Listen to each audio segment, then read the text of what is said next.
አዝናለሁ ግን ነገ ላይ ግን ተሳስታል አገኘዋለሁ።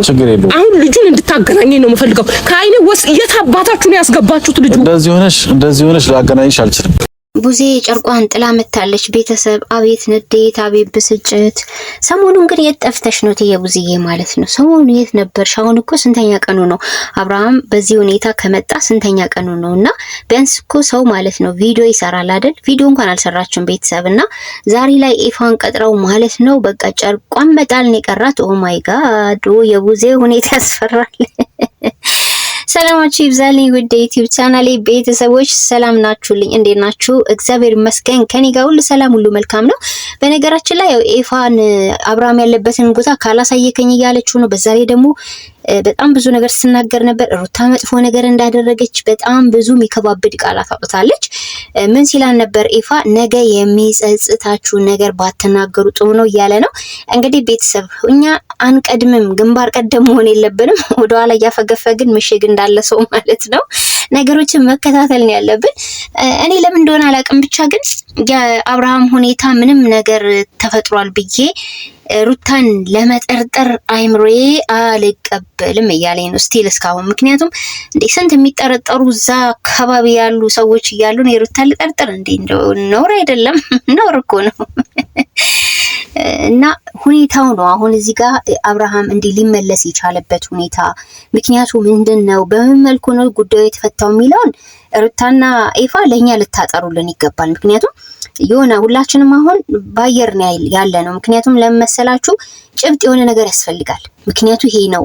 ሰው እኮ ጸበል ሄዶ መንፈስ ሲወጣለት ቤተሰብ ማለት ነው። የምሬ ነው። እስራት ውስጥ ያሉ ሰዎች ጸበል ሄደው ከእስራታቸው ሲፈቱ ወደ ነበሩበት ጤናማ ማንነት የሚመለሱ ሰዎች አሉ። ወይ ጸበል ሄዶ ነው እንዲሆነው በሉን፣ ወይ በዚህ ምክንያት ነው በሉን፣ ወይ ተጸልዮለት ነው በሉን። እንዴ ዝም ብሎ ድፍንፍን ማጥሩ አይደለም። ግን ደግሞ ከይፋ ንግግር አንድ የተረዳሁት ነገር ምን መሰላችሁ? ነገ ከነገ ወዲያ መቼስ እውነታው እየጠራ ይሄዳል አይደለ?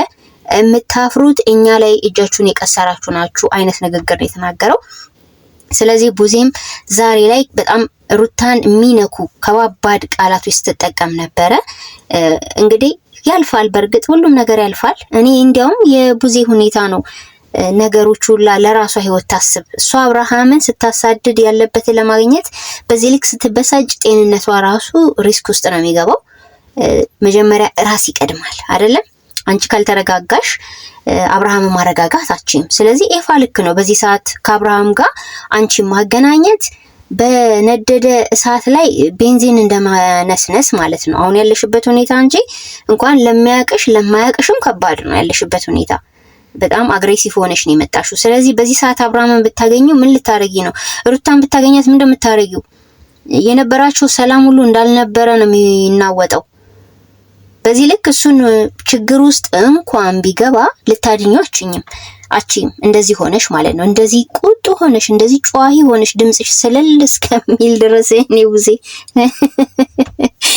አረ ተረጋጊ ባክሽ ተረጋጊ። እኔ ሩታ ላይ ልቤ ተማምኗል። እንጃ ብቻ መጨረሻውን ያሳምርልን። እኛም አንገት እንዳንደፋ ቤተሰብ አደራ እነ ሩትዬ አደራችሁ።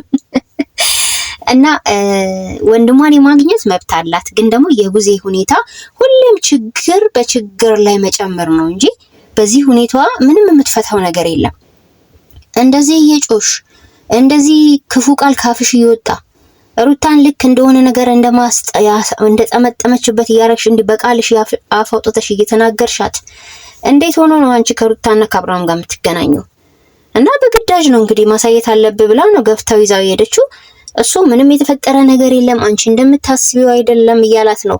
እኛም እንቆቅልሹ በደንብ ቢፈታልን ደስ ይለናል። ማለት እኛ አሁን ላይ እየተፈጠሩ ያሉ ነገሮችን ከአንድ ወገን ሲደርስበት ከነበረው አንፃር ወገን እያየን ያለ ነው እንጂ አብርሃምና ሩታ እንዴት አድርገው ችግሩን ፈቱ? አብርሃም ከዛ ስራት የወጣው በምን ምክንያት ነው? የነበረበት ቦታ ትክክል አልነበርኩም ብሎ ያሰበውና አሁን ወደ ሩታ የተመለሰበት ምክንያት ምንድነው የሚለውን ሁሉም ኦዲየንስ እንዲህ ብጥር ብሎ ማየት ይፈልጋል። እንዳያችሁት ከሆነ ማለት ነው አብዛኛው ሰው ዝም ብሎ ግምታዊ መልስ ነው እየሰጠ ያለው። ይሄ ጥሩ አይደለም። መጠራጠር ብቻ ማለት በቃ ሰው የመሰለውን ነው ሀሳብ የሚሰጠው። ይሄ ከሚሆን ግን እናንተ ኦዲየንስ ጋር ይዛችሁ መታችሁ ቢያንስ ማለት ነው አሳማኝ የሆነ ነገር ወይም ደግሞ እናንተን ነፃ የሚያወጣ ነገር ልታስረዱ ይገባል። አሁን እናንተም እኮ እየተጠራጠራችሁ ነው። ስለዚህ እንደዚህ ከሚሆን ሩታም ኤፋም የተፈጠረውን ነገር ብትነግሩን በቃ ምንም ቢሆን ከኦዲየንስ የሚያመልጥ ነገር የለም።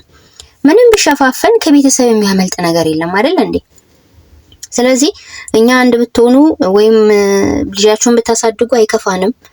ሰላማዊ ነገር ነው የምንፈልገው። ምክንያቱም ትልቅ ተቋም ነበር የፈረሰው። ተቋሙ ደግሞ መልሶ ቢገነባ ደስ ይለናል። ሰው ከጸብ የሚያገኘው ነገር የለም። ትዳርም ቢፈርስ ደግሞ እንዴት በጣም እኮ ትዳሩ በጣም ትልቅ ነገር እኮ ነው። እንደ ቀላል የምታዩ ሰዎች ካላችሁ ትልቅ ነገር ነው። ክብር አለው። ሲገነባም ደስ ይላል፣ ሲፈርስ ነው የሚያሳዝነው። ስለዚህ ሁለቱ መሀል የእርግጠኛ የሆነ መተማመን እርግጠኛ የሆነ መፈላለግ ኖሮ ነው ወይ አንድ ላይ ሆኑት? አብርሃም የሚያሳያቸው አንዳንድ ለየት ያሉ ነገሮች ምክንያቱ ምንድናቸው የሚሉትን ነገሮች አጥሩ ለኦዲየንስ የሚሻለው እንደዛ ነው ብዬ ማስበው ይሄንን ነው። እኔ በተረፈ ቡዝዬ ተረጋጊ፣ በሽተኛ መሆንሽ ነው። የምሬን ነው። እንደዚህ እየተናደድሽ እየተበሳጨሽ ኧረ ተይ አንቺ ሴት። እኔ ቡዚ ጤና ነው የሚያሳስበኝ። ሁሌ እኮ ተናዳጅ ነው። ሳይታችሁ ከሆነ በጤናማው ጊዜ ራሱ የተረጋጋ ማንነት የላትም። እንደኛ ለማን ብለን ነው ጨርቃችንን የምንጥለው? ተረጋግተን ነገሮችን መነጋገር እንችላለን አይደለ? እንደ እህት ስለሆንሽ የከነፈች መጣች እንዲባል ካልሆነ በስተቀር አሁን አንቺ እንደዚህ ጮኸሽ ተቆጥተሽ ተቀይረሽ ክፉ ቃል ካፍሽ እየወጣ ይሄ ልጅ ወስዶ ከአብርሃም ጋርና ከሩታ ጋር ቢያገናኝሽ እሳት የባሰ እሳት ነው የሚቀጣጠለው። ማይበርድ ጸብ ነው የሚፈጠረው። ከአንድም ስንቴ ደግሞ ሩታ ማስቀየምሽን እንዳረሽ በቃላትሽ ብቻ ማለት ነው። ብዙ ሳትሄጂ በቃላት ብቻ ሩታን አሳዘንሻታል ከዚህ በፊት። ስለዚህ ይፋ ትክክል ነው። በዚህ ሰዓት ወንድሜን ላገናኝሽ አልፈልግም፣ ያለበት ሁኔታ አሁን እንዲረጋጋ ነው ብሎሻል። ምንም አይሆንም እኮ አንድ ነገር እኮ ቢሆን ይሄ ልጅ ማለት ነው ኤፋም ተጠያቂ ነው፣ ሩታም ተጠያቂ ነው የሚሆኑት። ስለዚህ ምንም የሚፈጠር ነገር የለም። እኔ ምንም ልቤ አልደነገጠም። የሆነ ብቻ ግን ግልጽ የሆነ ነገር ቢኖር ደስ ይለኛል። የምሬ ነው ቤተሰብ። በተረፈ ግን ቡዝዬን ካምዳውን በሉልን ቤተሰብ ማለት ነው። እንደዚህ ሆና አሁን ሄዳለች። እሱም ደግሞ ካስገደደችው ቦታውን ሊያሳያት ይችላል። የሚፈጠረው እናንተ አስቡት ማለት ቤተሰብዬ።